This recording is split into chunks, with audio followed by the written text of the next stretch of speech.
Umat yang dikasihi Tuhan, dengan bangkit berdiri, mari kita awali ibadah kita dengan menuturkan Mazmur 5 ayat 8 sampai 13 secara berbalasan.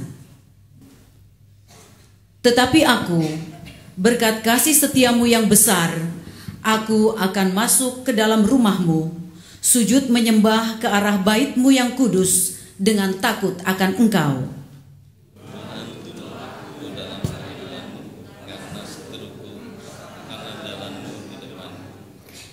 Sebab perkataan mereka tidak ada yang jujur, batin mereka penuh kebusukan.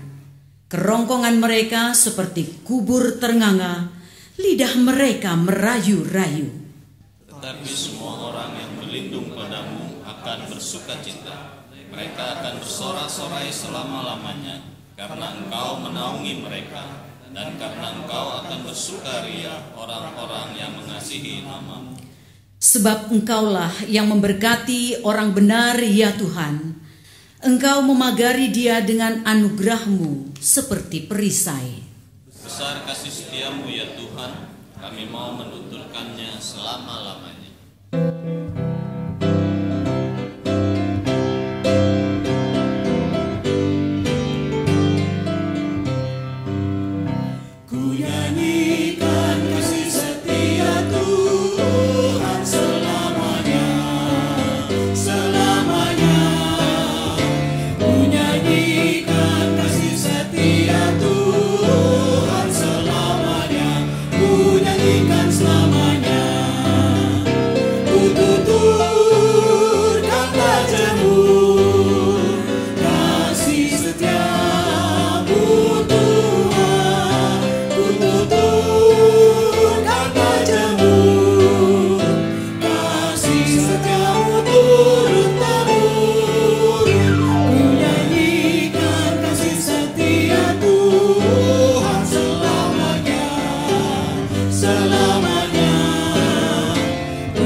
Kebaktian ini kita mulai dengan satu pengakuan bahwa pertolongan kita adalah di dalam nama Tuhan yang menjadikan langit dan bumi, yang kasih setianya kekal sampai selama-lamanya. Amin.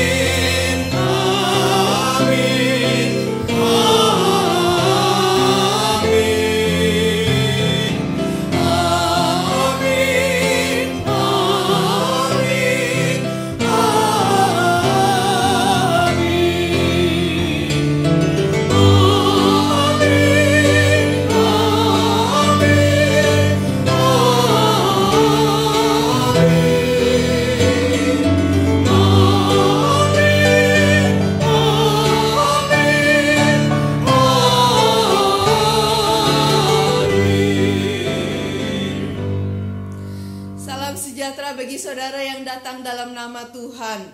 Damai Tuhan besertamu. Dan besertamu juga.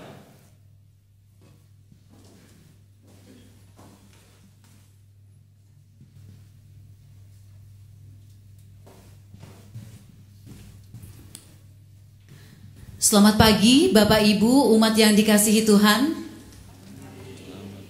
Apa kabar? Baik ya, hari ini baik. Bagaimana dengan hari-hari sepekan lalu? Apakah semuanya baik-baik saja? Hubungan keluarga baik? Pekerjaan baik? Hubungan pertemanan baik? Wah, baik semua.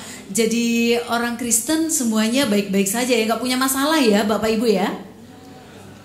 Tetap ada ya. Tapi banyak juga ya orang yang percaya, yang beranggapan bahwa ketika dirinya mengikut Kristus, maka hidupnya menjadi nikmat dan tanpa persoalan. Kalaupun ada, ya beban dan ukuran masalahnya menjadi lebih ringan dan kecil. Seperti itu ya Bapak Ibu. Iya. Kayaknya cuma satu ini ibu yang mengangguk dari paduan suara Surya Utama ya. Seperti itu ya, beserta Kristus maka permasalahan dan persoalan menjadi lebih mudah ya kita atasi. Yakin seperti itu Bapak Ibu? Harus yakin. Nah, tapi bagaimana ya dengan masalah yang lebih besar seperti bencana alam? Ya, ini masalah bencana alam bukankah ini merupakan masalah dan pergumulan yang memang harus kita hadapi, dan itu datang pada semua orang, bukan cuma pada orang Kristen ya, dan tidak memandang apa keyakinannya dan seberapa saleh orang yang ditimpa oleh bencana alam ini. Ya mungkin saja kita bertanya pada Tuhan, kalau begini ceritanya, mengapa kami harus percaya dan setia kepadamu Tuhan? Apa yang kami dapatkan dari kepercayaan dan kesetiaan kami kepadamu? Pertanyaan iman ini akan sama-sama kita refleksikan dan jawab dalam kebaktian saat ini. NKB 201 ayat bait 1 dan 2 di jalan hidupku.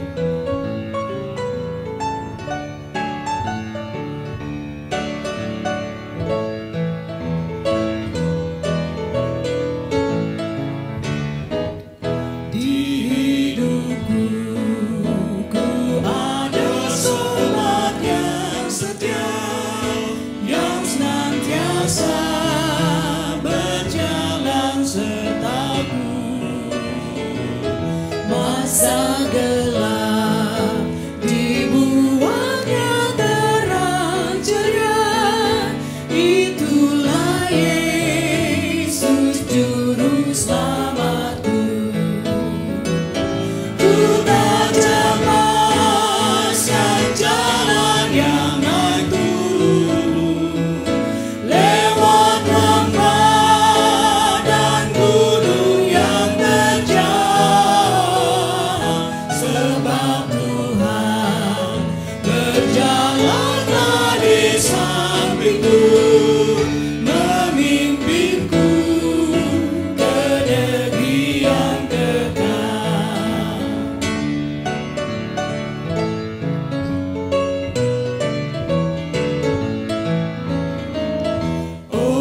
Umat yang dikasihi Tuhan, marilah dengan segenap hati kita merendahkan diri dan mengaku segala dosa dan pelanggaran kita di hadapan Allah.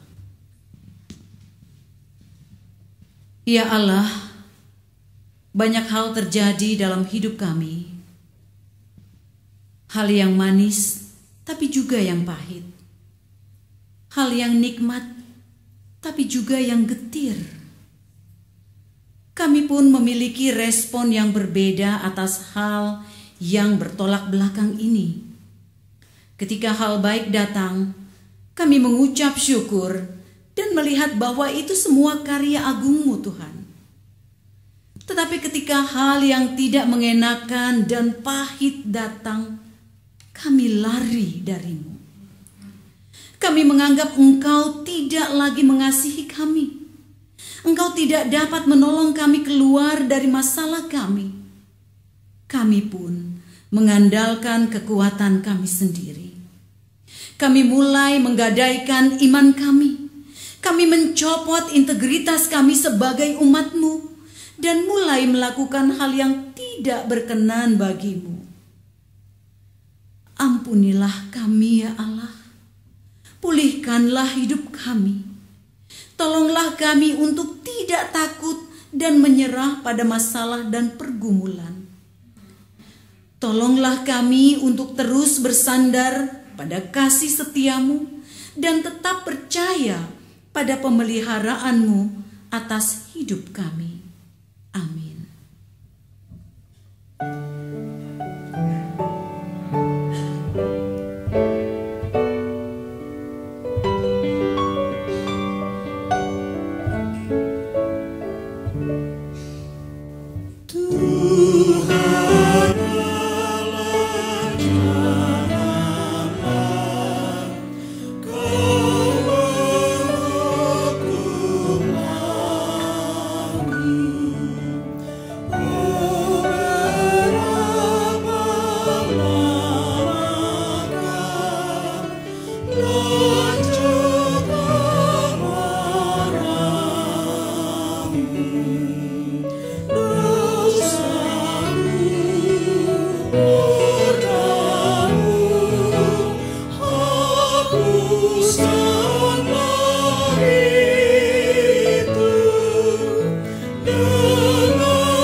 Umat yang dikasihi Tuhan, dengan bangkit berdiri kita akan mendengarkan berita anugerah yang terambil dari Amsal 3 ayat 5 sampai 8. Percayalah kepada Tuhan dengan segenap hatimu dan janganlah bersandar pada pengertianmu sendiri. Akuilah dia dalam segala lakumu, maka ia akan meluruskan jalanmu. Janganlah engkau menganggap dirimu sendiri bijak. Takutlah akan Tuhan dan jauhilah kejahatan. Itulah yang akan menyembuhkan tubuhmu dan menyegarkan tulang-tulangmu. Demikianlah berita anugerah dari Tuhan. Syukur kepada Allah.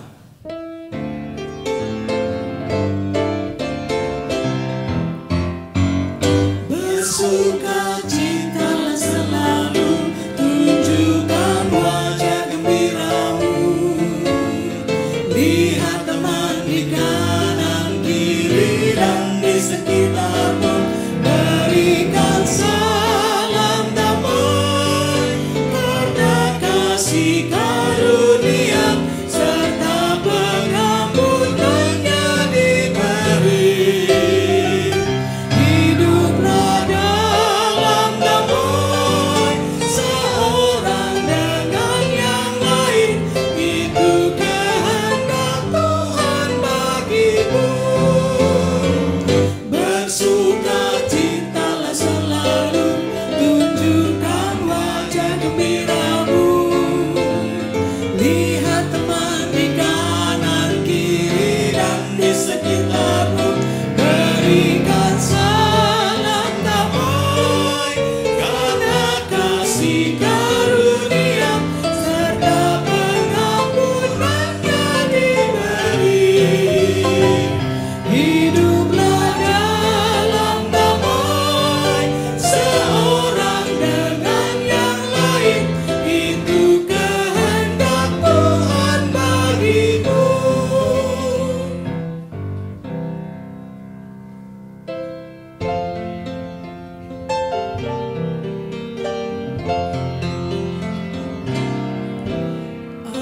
Ajaib benar anugerah pembaru hidupku.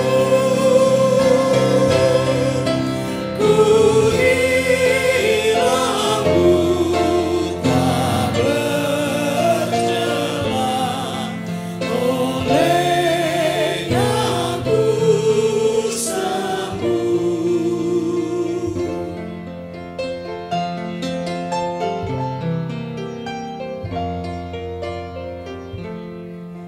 Ketika insafku cemas, sekarang ku lega. Syukur bebanku telah lepas, berkat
Mari kita sama-sama berdoa.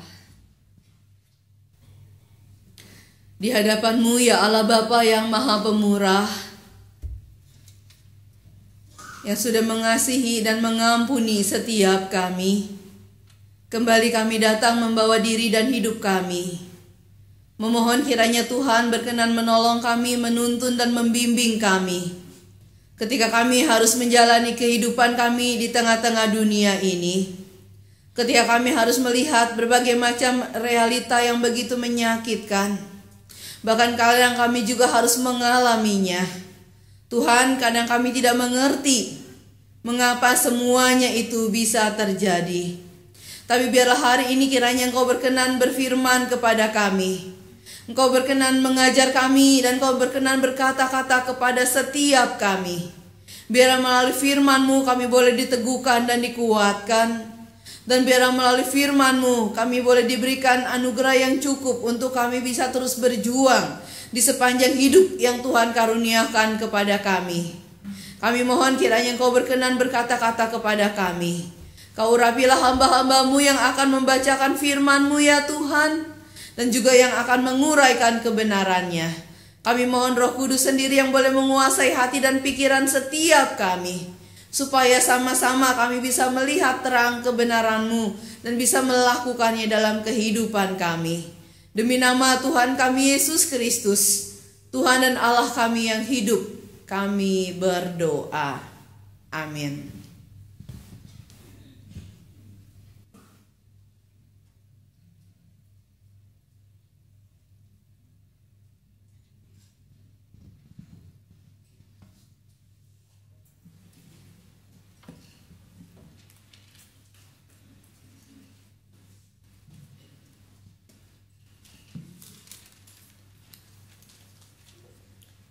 Bacaan dari kitab Daniel pasal 12 ayat 1 sampai dengan ayat 3. Pada waktu itu juga akan muncul Mikael, pemimpin besar itu, yang akan mendampingi anak-anak bangsamu.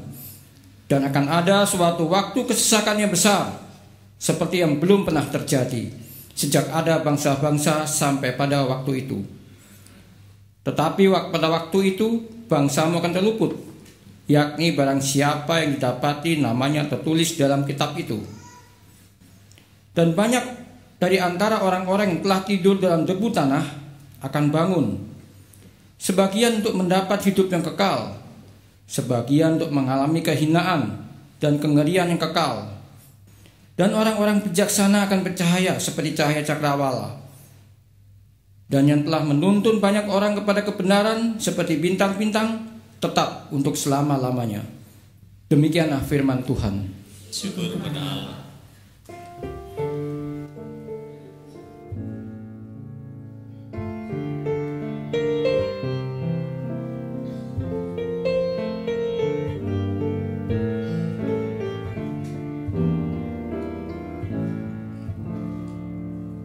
Jaga aku ya Allah, ku berlindung padamu, hanya Kau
warisan dan pialaku, Kau sendiri meneguhkan yang jadi milikmu. Tali pengukurku jatuh di tempat yang indah, yang menyenangkan hatiku, milik pusakaku.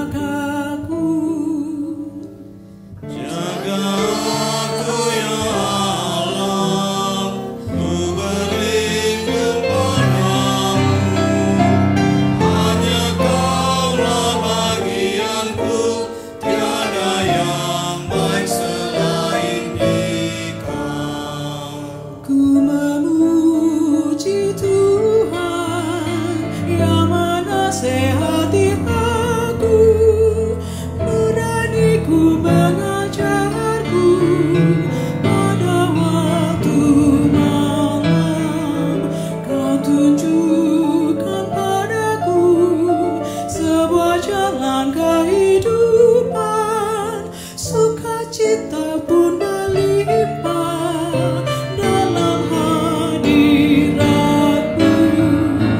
Jaga aku ya Allah, ku berlindung padamu. Hanya Kaulah bagianku, tiada yang baik selain Dikau.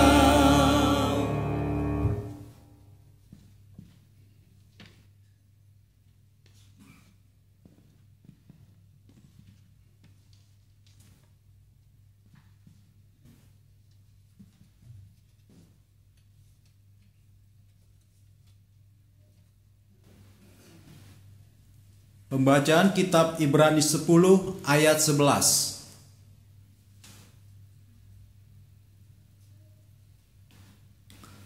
Selanjutnya setiap iman melakukan tiap-tiap hari pelayanannya dan berulang-ulang mempersembahkan korban yang sama sekali tidak dapat menghapuskan dosa. Tetapi ia setelah mempersembahkan hanya satu korban saja karena dosa, ia hidup untuk selama-lamanya di sebelah kanan Allah. Dan sekarang ia hanya menantikan saatnya di mana musuh-musuhnya akan dijadikan tumpuan kakinya. Sebab oleh satu korban saja ia telah menyempurnakan untuk selama-lamanya mereka yang ia kuduskan. Dan tentang hal itu Roh Kudus juga memberikan kesaksian kepada kita. Sebab setelah ia berfirman, inilah perjanjian yang akan kuadakan dengan mereka sesudah waktu itu. Ia berfirman pula, aku akan menaruh hukumku di dalam hati mereka dan menuliskannya dalam akal budi mereka. Dan aku tidak lagi mengingat dosa-dosa dan kesalahan mereka. Jadi apabila untuk semuanya itu ada pengampunan, tidak perlu lagi dipersembahkan korban karena dosa. Jadi saudara-saudara, oleh darah Yesus kita sekarang penuh keberanian dapat masuk ke dalam tempat kudus. Karena ia telah membuka jalan yang baru dan yang hidup bagi kita melalui tabir, yaitu dirinya sendiri. Dan kita mempunyai seorang iman besar sebagai kepala rumah Allah. Karena itu marilah kita menghadap Allah dengan hati yang tulus, ikhlas, dan keyakinan iman yang teguh. Oleh karena hati kita telah dibersihkan dari hati nurani yang jahat, dan tubuh kita telah dibasuh dengan air yang murni. Marilah kita teguh berpegang pada pengakuan tentang pengharapan kita, sebab Ia yang menjanjikan setia. Dan marilah kita saling memperhatikan supaya kita saling mendorong dalam kasih dan dalam pekerjaan baik. Janganlah kita menjauhkan diri dari pertemuan-pertemuan ibadah kita seperti dibiasakan oleh beberapa orang, tetapi marilah kita saling menasihati dan semakin giat melakukan menjelang hari Tuhan yang mendekat.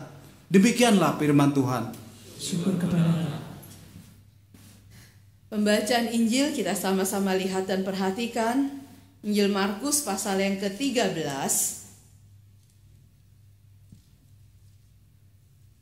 ayat yang pertama sampai dengan ayat yang ke-8.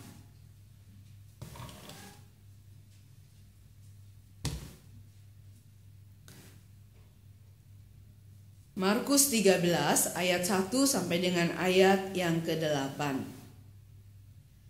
Ketika Yesus keluar dari bait Allah, seorang muridnya berkata kepadanya, "Guru, lihatlah betapa kokohnya batu-batu itu dan betapa megahnya gedung-gedung itu."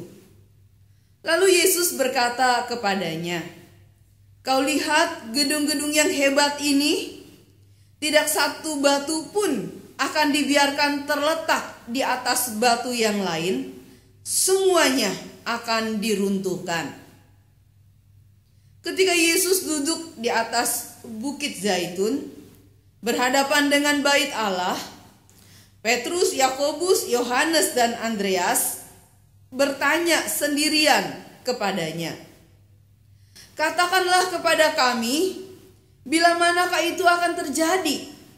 Dan apakah tandanya kalau semuanya itu akan sampai kepada kesudahannya?" Maka mulailah Yesus berkata kepada mereka, "Waspadalah, supaya jangan ada orang yang menyesatkan kamu. Akan datang banyak orang dengan memakai namaku dan berkata, 'Akulah dia,' dan mereka akan menyesatkan banyak orang. Dan apabila kamu mendengar deru perang dan kabar-kabar tentang perang, janganlah kamu gelisah. Semuanya itu harus terjadi, tetapi itu belum kesudahannya. Sebab bangsa akan bangkit melawan bangsa, dan kerajaan melawan kerajaan. Akan terjadi gempa bumi di berbagai tempat, dan akan ada kelaparan. Semua itu barulah permulaan penderitaan menjelang zaman baru." Demikianlah pembacaan Injil Tuhan kita Yesus Kristus. Yang berbahagia ialah setiap kita yang memegang kebenaran firman Allah dan yang melakukannya. Haleluya. Haleluya, haleluya, nama Tuhan terpujilah. Haleluya, haleluya, nama Tuhan terpujilah.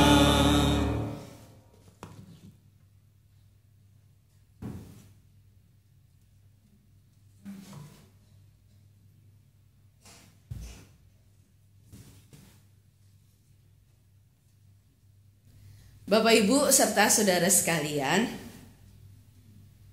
ketika mendengar kabar tentang gempa yang terjadi di Lombok, lalu kemudian tidak lama sesudah itu terjadi di daerah Palu, Donggala, dan Sigi.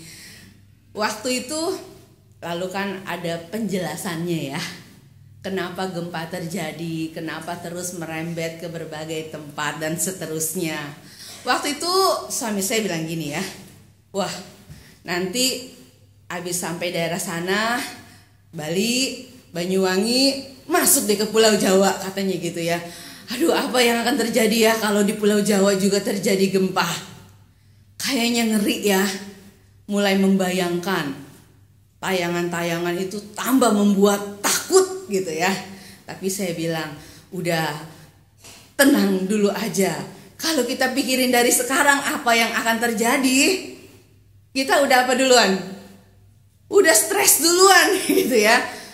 Segala sesuatu akan terjadi dan biarlah itu terjadi kalau memang harus terjadi gitu ya. Tetap percaya bahwa Tuhan pasti akan pelihara kita. Tetap percaya Tuhan pasti punya caranya untuk menjaga kita. Nah, Bapak Ibu serta saudara sekalian, yang terjadi adalah ketika seluruh bencana itu terjadi, itu tidak hanya terjadi di daerah-daerah orang-orang non-Kristen, tapi juga orang Kristen. Betul? Pesawat yang jatuh, itu penumpangnya bukan semuanya orang non-Kristen. Banyak juga orang-orang Kristen di sana. Ketika wabah menyerang satu daerah, itu bukan cuma orang-orang Kristen atau non-Kristen yang gak kena. Itu bisa kena kepada semua orang. Ketika saat ini ada banyak orang gampang sekali kena sakit. Sakit-sakit yang bisa mematikan ya. Dari sakit jantung, sakit karena virus. Itu yang kena siapa? Orang non-Kristen doang? Semua.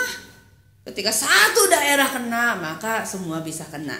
Ketika ada satu kebiasaan, satu pola hidup di satu daerah yang sama, maka bisa terjadi peristiwa yang sama. Nggak peduli dia Kristen atau non-Kristen. Lalu tadi di kata pembuka kita jadi satu pertanyaan. Kalau begitu apa bedanya kita dengan orang yang nggak Kristen? Ya, orang-orang yang nggak Kristen bisa terkena krisis moneter, bisa. Yang Kristen sama, gitu ya. Orang-orang yang nggak Kristen bisa dipecat waktu ada pengurangan pegawai dan sebagainya. Yang Kristen sama. Kalau gitu apa bedanya kita dengan mereka? Kalau gitu apa bedanya saya? Bukankah kadang-kadang kita harus berdoa? Nah kadang-kadang nih ya, kalau lagi mau lomba, doa supaya yang menang yang didoakan gitu ya, yang Kristen. Tapi apakah selalu yang Kristen yang menang? Enggak juga. Bapak Ibu, apakah karena Tuhan enggak dengar doa kita? Apakah karena Tuhan enggak bisa jagain kita?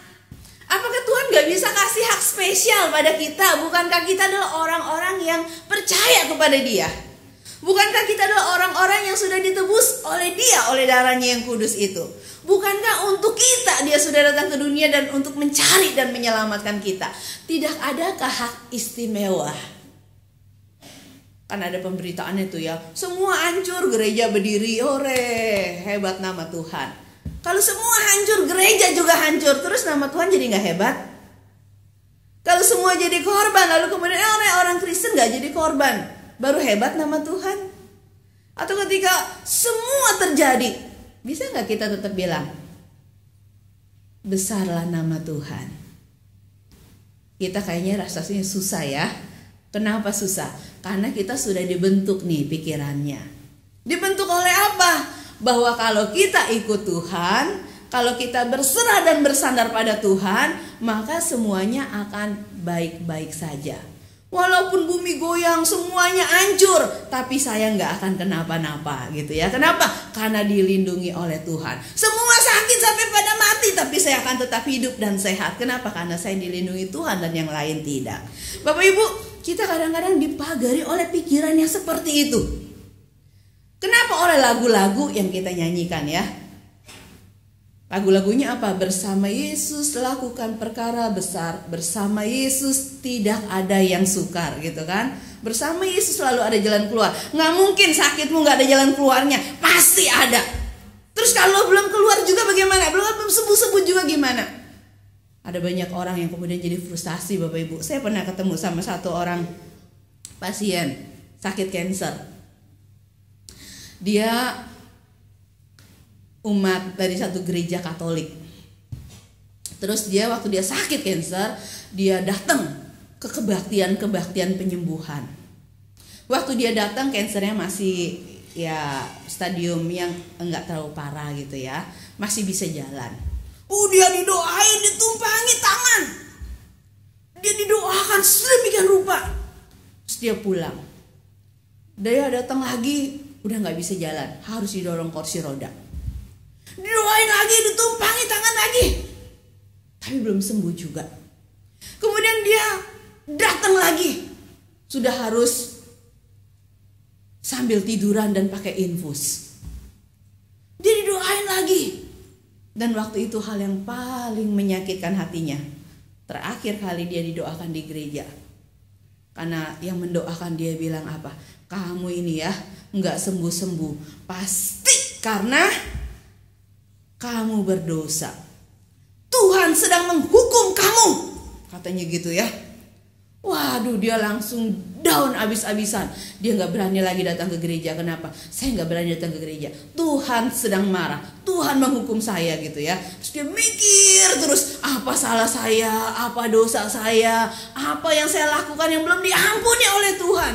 Terus dan akhirnya dia sampai diajak doa pun mau? Gak mau. Ngapain saya doa? Tuhan kan lagi marah sama saya. Tuhan kan menghukum saya orang berdosa. Walaupun saya gak tahu saya dosanya apa. Dia bilang gitu ya. Bapak Ibu, kenapa? Karena ada satu frame pemikiran. Kalau ikut Tuhan nggak akan sakit. Kalau dosanya udah diampuni nggak akan bertambah parah. Kalau udah diampuni pasti ada kesembuhan, pasti ada mujizat, pasti ada perlindungan, pasti ada perilaku yang khusus dan spesial. Betul nggak? Yang seperti itu terjadi. Alkitab kita menjelaskan dan menyatakan banyak sekali Bapak Ibu orang-orang yang melakukan apa yang benar dan mereka harus mengalami penderitaan dan kesusahan. Pemazmur sampai berseru, jagalah aku ya Allah, aku berlindung kepadamu. Kenapa sampai dia harus berseru sedemikian rupa? Karena dia melihat. Karena ada banyak orang juga mengalami, orang-orang yang takut akan Tuhan kadang-kadang bisa sampai iri sama orang yang gak takut akan Tuhan. Kenapa? Kok orang yang takut akan Tuhan tetap mengalami kesusahan dan penderitaan? Orang-orang yang gak takut akan Tuhan yang bisa melakukan berbagai macam kejahatan, kata Mazmur 73 apa? Badannya sehat-sehat, gemuk dan tambun katanya ya. Sehat-sehat, begitu makmur. Sementara orang-orang yang takut akan Tuhan, mereka seperti orang-orang yang kena tulah. Tiap hari harus menjalani hidup yang sepertinya dipukul oleh Allah. Harus terus menjalani penderitaan, kesusahan demi kesusahan. Maka dia bilang apa? Aku kalau nggak ingat sama Tuhan, hampir aja aku merasa sia-sia. Percuma Tuhan, percuma berdoa pada Tuhan, percuma mengikut Tuhan, percuma bersandar kepada Tuhan, kalau ternyata hidupku cuma begini-begini aja. Bapak Ibu, itu mau mengatakan kepada kita bukan karena percumanya, tapi mau dikatakan kepada kita apa? Bahwa perjalanan kita mengikut Tuhan tidak pernah menjanjikan langit akan selalu cerah. Perjalanan kita ikut Tuhan tidak akan selalu menjanjikan bahwa akan selalu ada senyum dan tawa tanpa kesusahan. Enggak. Perjalanan kita ikut Tuhan justru disebutkan dan dikatakan oleh firman Tuhan bahwa akan ada kesusahan, akan ada kesulitan, karena kita tinggal di dunia yang memang tidak sempurna. Maka Tuhan Yesus dalam Markus pasal yang ke-13, di sana dia menyatakan apa Bapak Ibu serta saudara sekalian? Ketika manusia mengagung-agungkan hasil pekerjaan tangan manusia yang kelihatannya begitu hebat, begitu wah, begitu luar biasa, betapa megahnya. Lihatlah batu-batu itu, betapa megahnya, betapa luar biasanya, betapa agungnya, betapa hebatnya manusia. Tapi kata Tuhan Yesus apa? Akan tiba saatnya batu yang satu enggak akan nempel di atas batu yang lain. Wah, Tuhan Yesus sirik amat sih ngelihat orang melihat kebesaran yang begitu hebat dan luar biasa langsung bilang ini bakalan hancur. Apakah Tuhan Yesus enggak senang ketika manusia bisa bekerja dan bisa berkarya? Apakah Tuhan Yesus enggak senang ketika kita bisa hidup dalam sejahtera, penuh dengan ketenangan?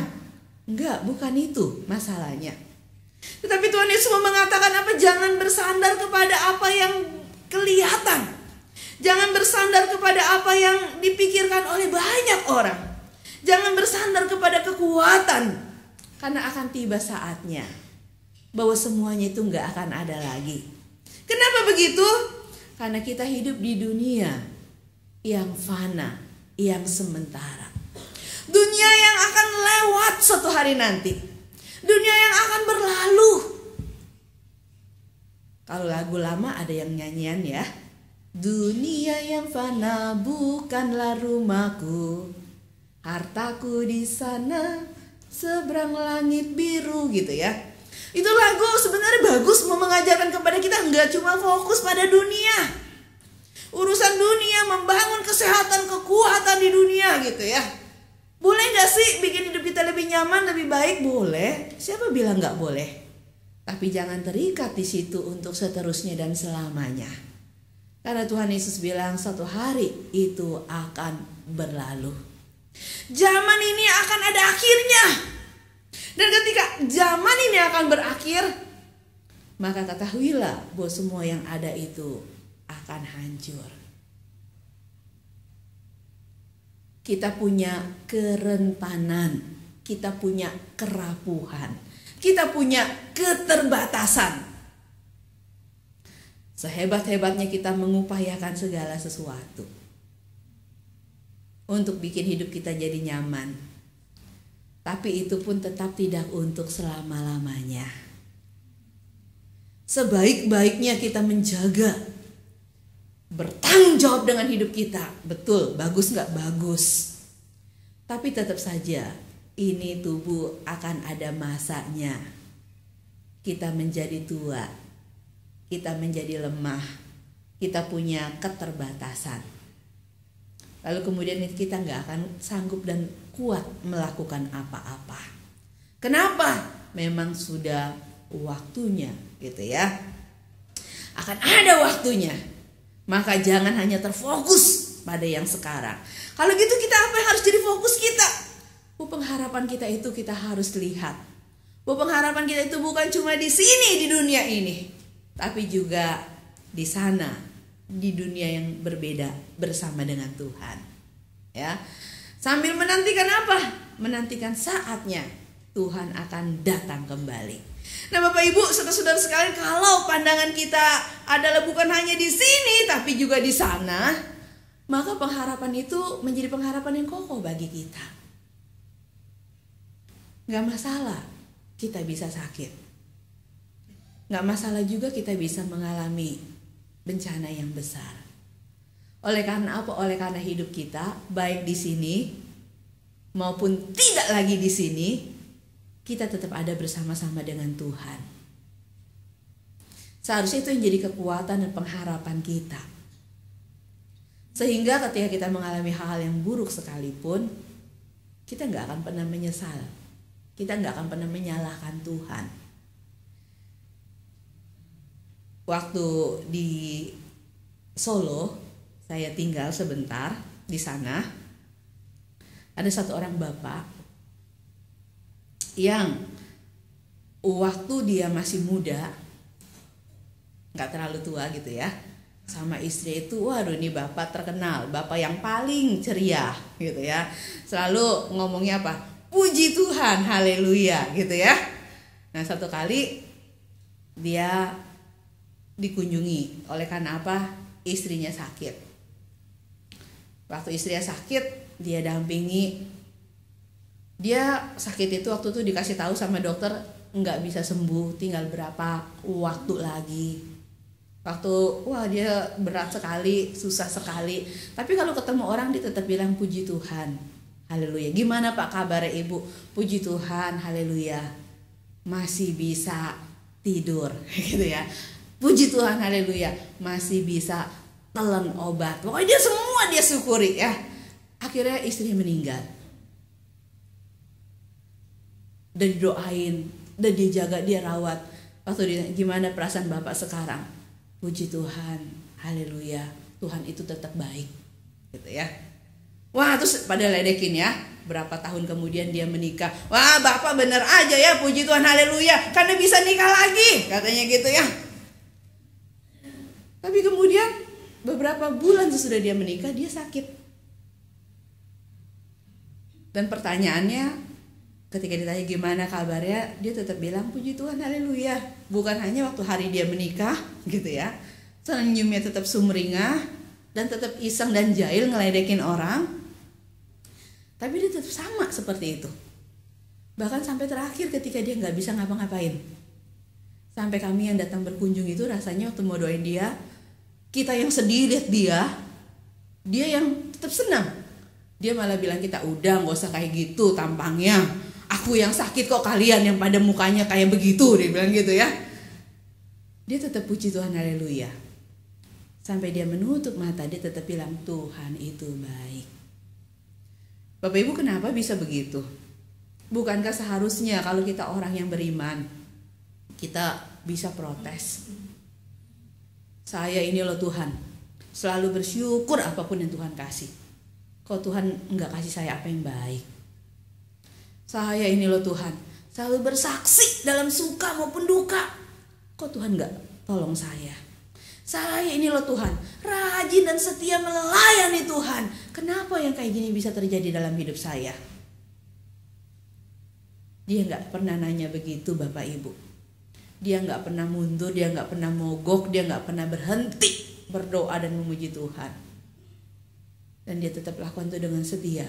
Dari dia kuat sampai dia lemah.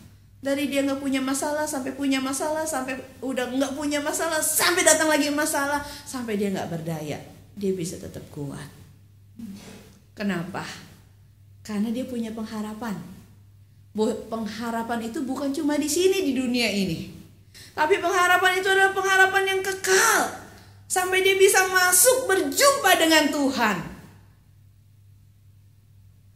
Maka dia berkata kepada orang-orang yang mengunjungi dia, gak boleh cuma saat sehat aja kita haleluya puji Tuhan. Juga saat kita lagi sakit dan gak berdaya. Gak hanya saat keadaan baik-baik saja, gak ada bencana, gak ada banjir, gak ada gempa bumi, gak ada apa-apa, gak ada kebakaran dan sebagainya. Tapi juga saat itu semua terjadi, dia gak takut karena dia punya keyakinan bahwa pengharapannya itu bukan cuma di dunia ini, tapi melampaui dunia ini. Dan itulah yang dikatakan oleh kitab Daniel, bahwa akan ada masanya kehidupan yang baru di zaman yang baru. Sekalipun kita harus mati, tapi akan tiba saatnya Tuhan hadir dan akan membangkitkan orang-orang mati. Orang yang baik mati, orang yang jahat mati. Semua sama-sama mati. Kita bilang apa bedanya? Ada bedanya, kata firman Tuhan. Orang-orang baik akan dibangkitkan untuk memperoleh kebahagiaan yang kekal.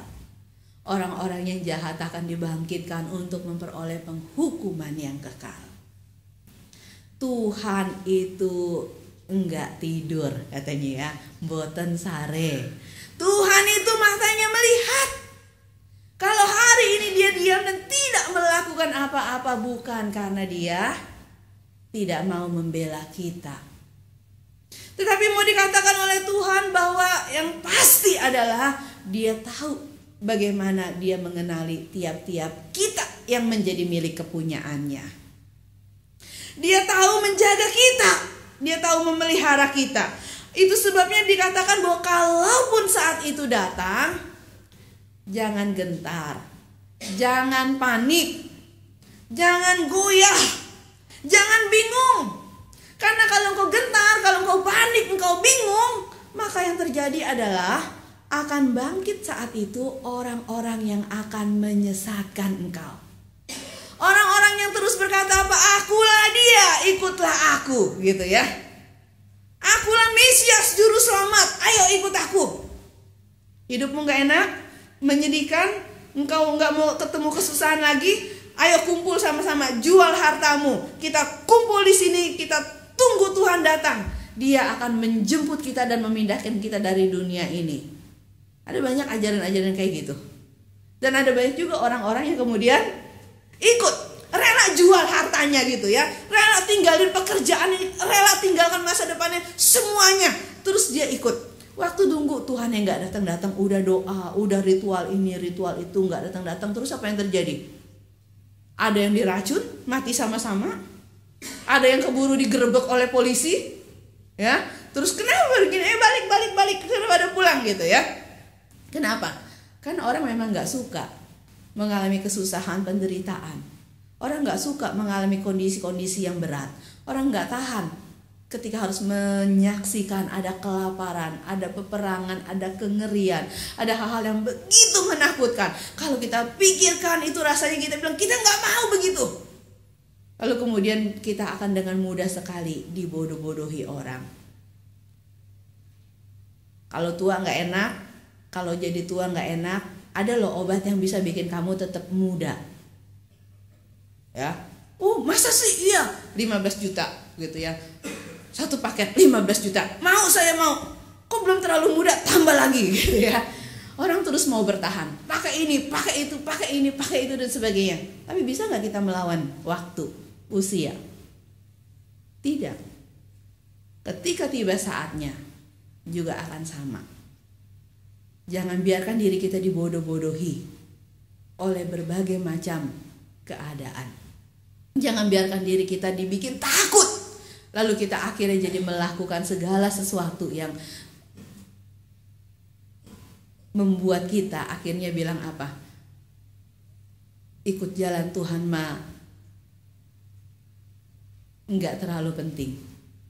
Yang paling penting adalah atur hidupmu sendiri, bersandar pada dirimu, kemampuanmu dan sebagainya. Itu kan yang dunia mau kita lakukan hari ini. Tapi Tuhan mengingatkan kita. Kita mungkin bisa membangun dengan begitu kokoh dan kuat. Tapi ketika saat itu datang, maka tidak ada siapapun yang bisa menahan. Jangan biarkan orang menyesatkan engkau. Jangan biarkan orang kemudian mempermainkan perasaanmu. Jangan biarkan ketakutanmu itu dimanfaatkan untuk mendatangkan keuntungan bagi mereka. Tetapi yang mau Tuhan katakan adalah, kalau semua itu terjadi, percayalah bahwa yang mengatur dunia ini tetap Tuhan. Apapun yang terjadi, yang mengatur dunia ini tetap Tuhan. Maka selama kita berpegang pada Dia, selama kita berlindung pada Dia, selama kita mengikut Dia, kita bisa berkata seperti pemazmur, jagalah aku ya Allah, karena kepadamulah aku berlindung. Jagalah aku waktu aku menghadapi yang berbagai macam kondisi. Bapak Ibu, orang-orang yang punya pengharapan, sekalipun dia harus diterpa oleh berbagai macam keadaan berat, hidupnya tidak akan berubah karena dia tetap punya pengharapan itu. Perjuangannya gak akan berhenti karena dia punya pengharapan itu. Dan dia akan tetap setia. Dan ini memang gak gampang. Gak gampang. Kata penulis surat Ibrani, kita butuh teman-teman kita yang bisa hadir, saling menasehati, saling menguatkan. Makanya Bapak Ibu kalau lagi punya masalah, bukannya mundur dan gak datang ke gereja, justru harus datang ke gereja. Dan teman-teman di gereja jadilah tempat yang baik bagi saudara-saudara kita yang sedang bergumul. Jangan biarkan mereka bergumul sendirian. Bapak Ibu tahu lagu It Is Well With My Soul, ya. Lagu itu katanya, kisahnya ditulis oleh seorang yang pernah kehilangan istri dan anak-anaknya dalam sebuah pelayaran gitu ya. Dan waktu dia diajak kembali melihat tempat di mana peristiwa tenggelamnya kapal istri dan anak-anaknya itu, lalu dia menuliskan lagu tersebut. Tapi seorang dosen berkata, kemudian penulis lagu itu di tengah-tengah gereja waktu itu mendapat disiplin gereja. Kenapa? Karena dia dirasa sebagai orang yang berdosa. Gak mungkin kalau kamu gak punya dosa, Tuhan hukum kamu begitu rupa. Masa istri dan anak-anakmu bisa mati begitu aja? Sekalipun dia bergumul dan dia bisa menang dalam pergumulan itu, tapi komunitas di gerejanya mengucilkan dia. Bapak Ibu tahu rasanya kalau kita nggak tahu kenapa kesusahan terjadi, lalu orang menghakimi kita dan bilang kamu lagi dihukum, seperti teman yang tadi sakit kanker itu, langsung down, langsung nggak mau lagi berbalik kepada Tuhan. Itu teman yang sakit kanker itu.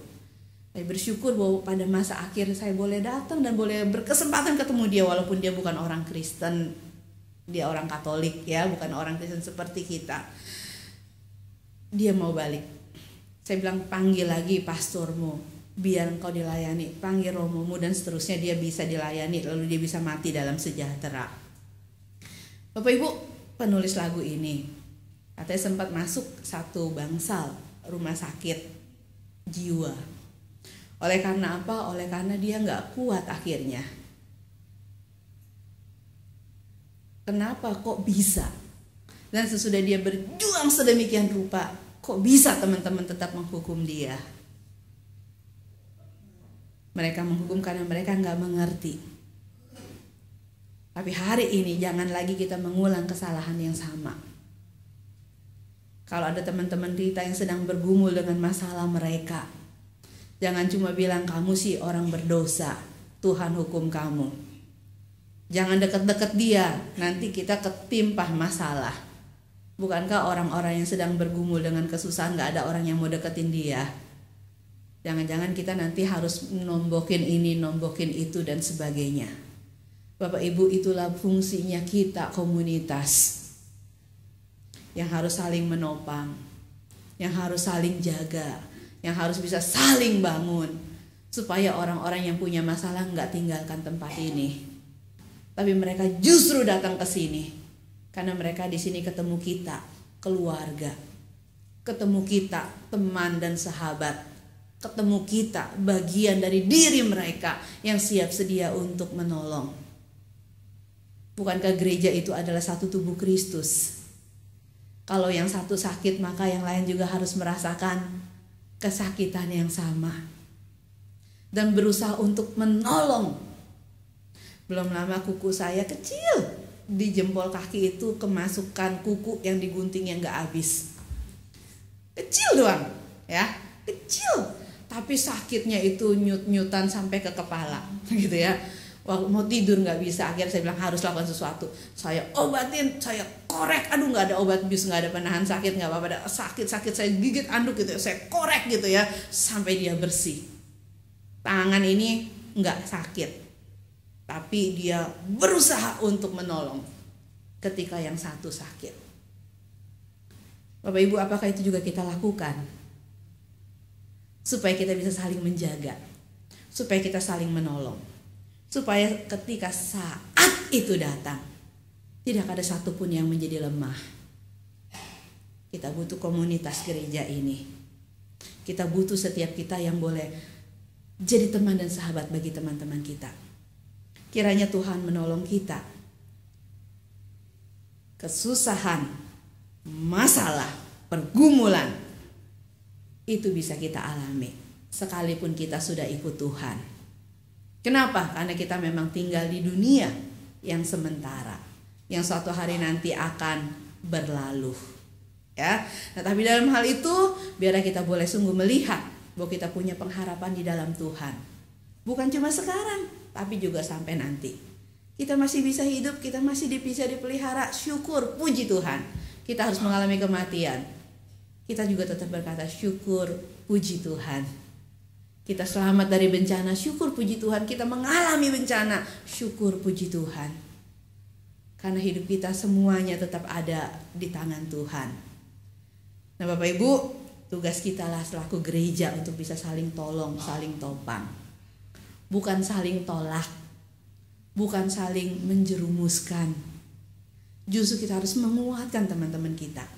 Karena penulis kitab Ibrani menjelang akhir akan semakin berat.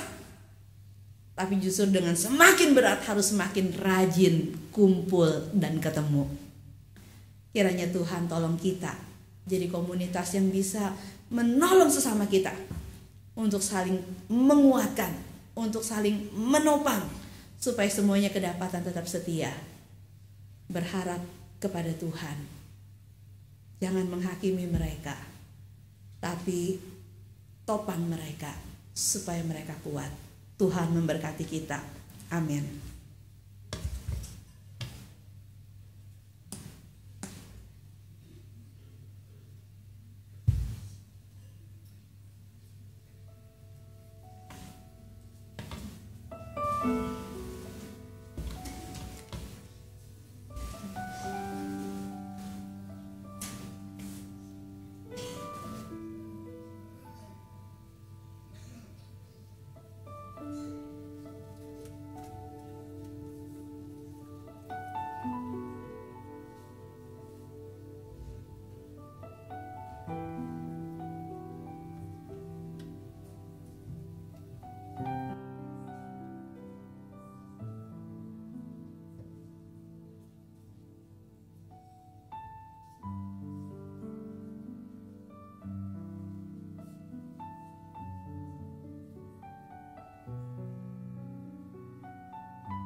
Bersama dengan gereja Tuhan yang senantiasa sertainya, marilah kita mengikrarkan kembali iman percaya sesuai dengan pengakuan iman rasuli. Aku percaya pada Allah, Bapa yang Maha Kuasa, Khalik langit dan bumi, dan kepada Yesus Kristus, anak yang tunggal Tuhan kita, yang dikandung dari Roh Kudus, lahir dari anak darah Maria, yang menderita sengsara di bawah pemerintahan Pontius Pilatus, disalibkan, mati dan dikuburkan, turun dalam kerajaan maut. Pada hari yang ketiga, bangkit pula dari antara orang mati, naik surga, duduk sebelah kanan Allah, Bapa yang Maha Kuasa, dan dari sana ia akan datang untuk menghakimi orang yang hidup dan yang mati. Aku percaya pada Roh Kudus, gereja yang kudus dan am, persekutuan orang kudus, pengampunan dosa, kebangkitan orang mati, dan hidup yang kekal.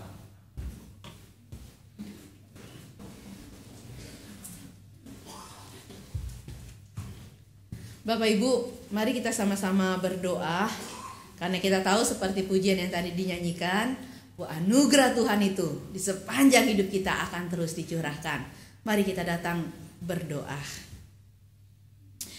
Bapa di dalam surga, kami saat ini mau berdoa untuk banyak anggota jemaat kami di tempat ini, Tuhan, anak-anak-Mu yang sedang bergumul dengan berbagai macam kesusahan, berbagai macam masalah dalam kehidupan mereka, masalah kesehatan mereka, masalah di tengah-tengah rumah ataupun rumah tangga mereka.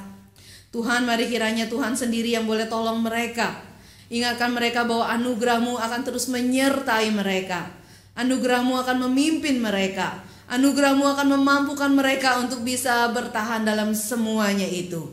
Karena itu Tuhan, biar kiranya Engkau sendiri yang berkenan menolong, memberikan ketekunan, kekuatan yang cukup, dan juga membukakan jalan pada waktunya. Biarlah setiap anak-anak Tuhan dapat tetap terpelihara imannya, dapat tetap terpelihara pengharapannya di dalam Tuhan, dan biarlah Tuhan sendiri yang berkenan untuk menolong dan menopangnya. Bapa, kami mau berdoa ya Tuhan, kiranya Engkau memberikan juga kekuatan dan pertolongan bagi anggota jemaat kami yang saat ini mengalami berbagai macam kesusahan di tengah-tengah kehidupan keluarga. Tuhan, tolong kami supaya kami sendiri bisa dengan anugerah Tuhan bersedia untuk diubah oleh Tuhan, bersedia untuk ditolong oleh Tuhan, bersedia membiarkan keluarga kami dibaharui oleh Tuhan. Tuhan, kami rindu bahwa tiap-tiap keluarga di tengah-tengah jemaat-Mu di tempat ini boleh benar-benar bisa menjadi keluarga yang di dalamnya Tuhan hadir, yang di dalamnya berkat Tuhan bisa dicurahkan, yang di dalamnya mereka bisa saling topang satu dengan yang lainnya. Bapak, karena itu Engkau sendiri kiranya yang boleh memberikan pertolongan yang diperlukan dan dibutuhkan oleh tiap-tiap keluarga dimanapun mereka berada, supaya keluarga mereka boleh benar-benar bisa menjadi teladan bagi banyak keluarga yang lainnya. Bapak, kami mau berdoa untuk setiap jemaat dan simpatisan yang sedang sakit atau dalam masa pemulihan. Tuhan, yang Engkau memberkati mereka dan Engkau menyertai mereka.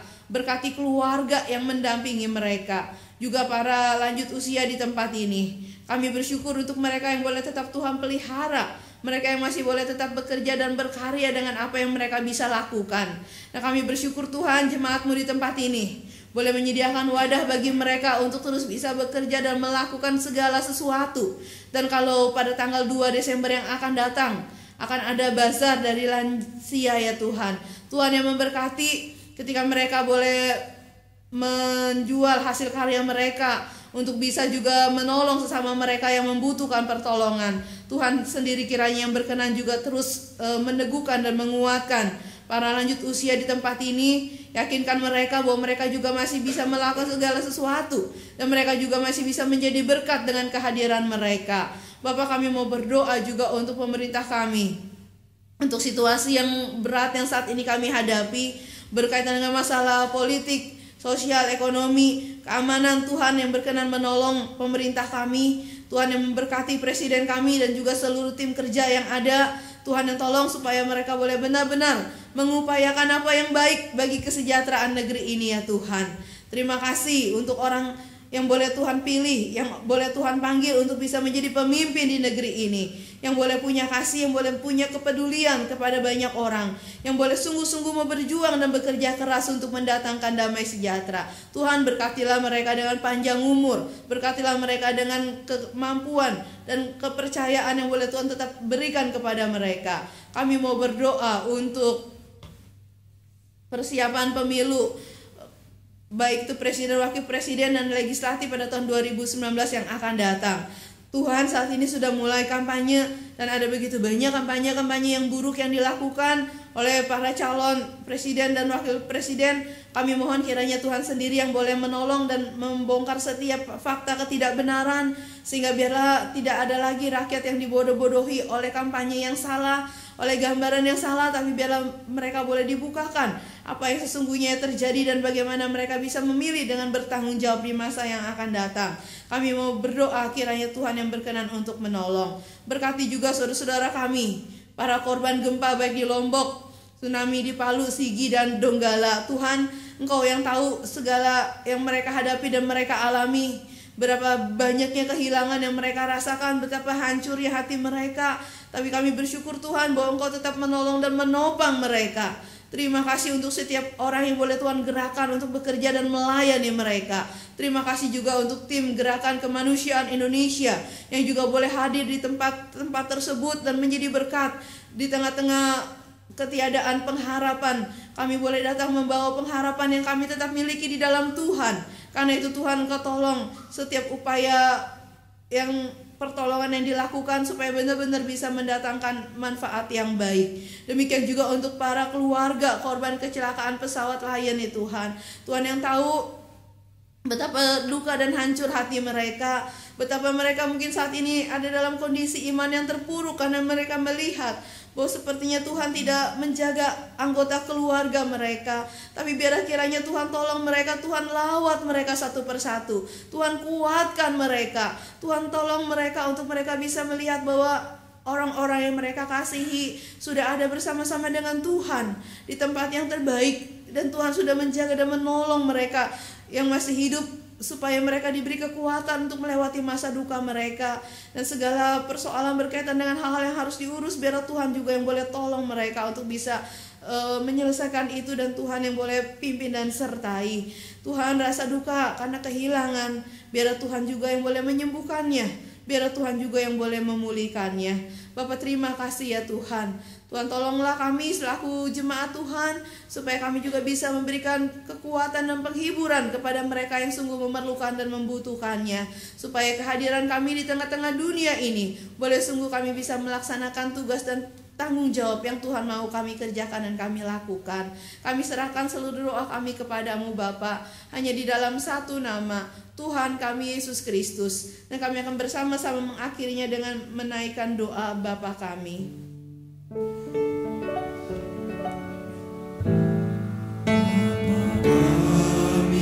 Yang ada di surga, dikuduskanlah namamu, datanglah kerajaanmu, jadilah kehendakmu di bumi seperti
Firman Tuhan dalam Roma 12 berkata, "Karena itu, saudara-saudara, demi kemurahan Allah aku menasihatkan kamu, supaya kamu mempersembahkan tubuhmu sebagai persembahan yang hidup, yang kudus dan yang berkenan kepada Allah. Itu adalah ibadahmu yang sejati." Mari kita nyatakan ucapan syukur kepada Tuhan melalui persembahan saat ini. Ingatlah bahwa hidup kita adalah milik Tuhan yang kita persembahkan untuk kemuliaan nama-Nya.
kasihilah sesamamu.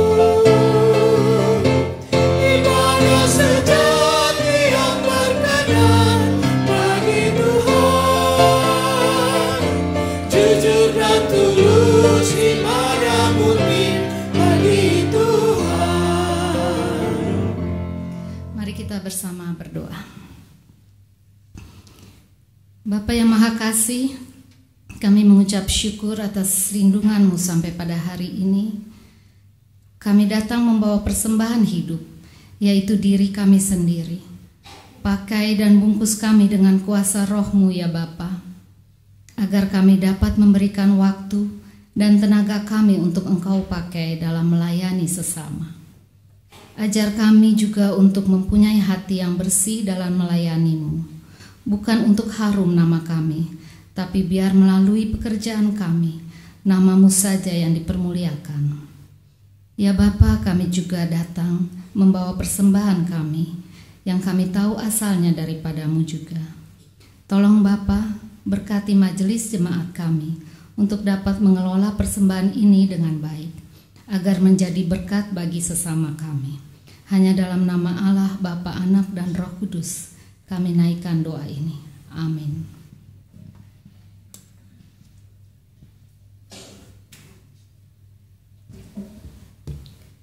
Marilah kita terus berjuang dalam kehidupan kita. Tetaplah setia dan bersandar pada pemeliharaan Tuhan. Jangan takut dan khawatir, karena Tuhan selalu setia menolong kita, umat yang dikasihinya. Mampukanlah kami ya Tuhan, tuntun dan pimpin setiap langkah hidup kami.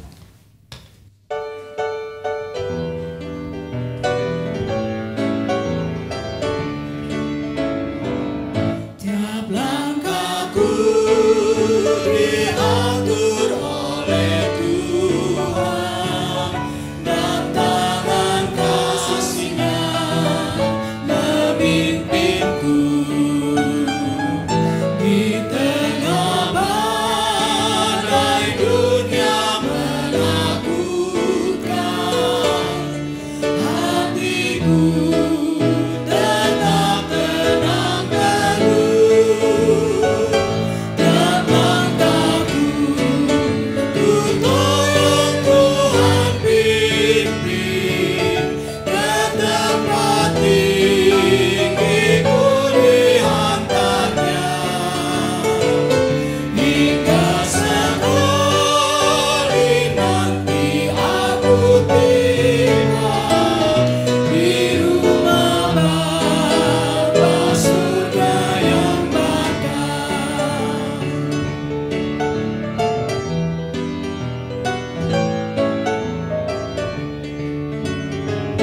Di waktu imanku mulai goyah, dan bila jalanku hampir sesat,